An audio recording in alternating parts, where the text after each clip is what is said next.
গেল এক বছরের সাফল্য মার্কিন কংগ্রেসে তুলে ধরে মঙ্গলবার জাতির উদ্দেশ্যে ভাষণ দেন প্রেসিডেন্ট ডোনাল্ড ট্রাম্প, যেখানে স্থান পায় অর্থনীতি, মূল্যস্ফীতি, কর ছাড়, অপরাধ ও অভিবাসন সহ একাধিক খাতের সফলতা।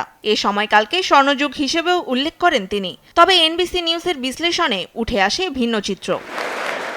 ভাষণে ট্রাম্প তার আগে ওষুধের মূল্য কমানোর নজির নেই দাবি করলেও এনবিসির বিশ্লেষণ বলছে, পূর্ববর্তী প্রেসিডেন্টদের আমলে বয়স্কদের ইনসুলিনের দাম সীমিত ছিল, সেই সঙ্গে নির্দিষ্ট ওষুধের দাম নিয়ে সরকারি দর কষাকষির সুযোগ চালু ছিল। মূল্যস্ফীতি নিয়েও তার বক্তব্যে অসঙ্গতি ধরা পড়ে।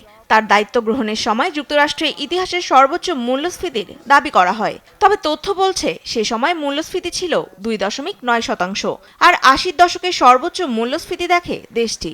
সম্প্রতি 2022 সালে মূল্যস্ফীতি ছড়ায় 8%।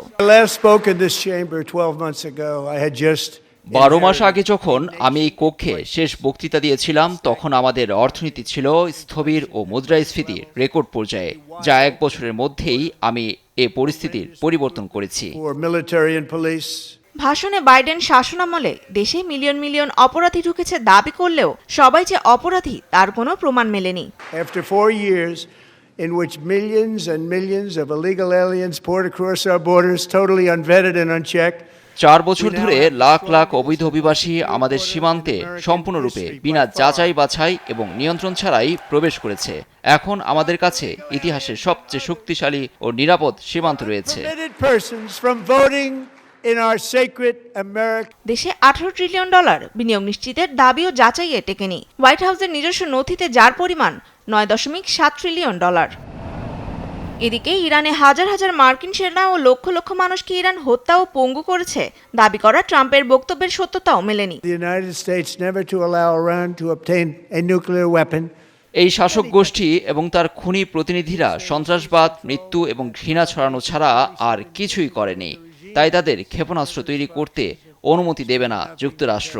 তাদের ক্ষেপণাস্ত্র তৈরি আমাদের বিদেশি ঘাঁটিগুলোকে বিপদে ফেলতে পারে। সেই সঙ্গে ট্রাম্প জানান, ইরানে সাম্প্রতিক বিক্ষোভ আন্দোলনে কমপক্ষে 32,000 বিক্ষোভকারী নিহত হয়েছেন, যা বরাবরই অস্বীকার করে আসছে ইরান সরকার। সব মিলিয়ে প্রেসিডেন্টের ভাষণে কিছু আংশিক সত্য থাকলেও একাধিক গুরুত্বপূর্ণ ইস্যুতে তুলে ধরা তথ্য বিভ্রান্তিকর বলছে এনবিসির বিশ্লেষণ।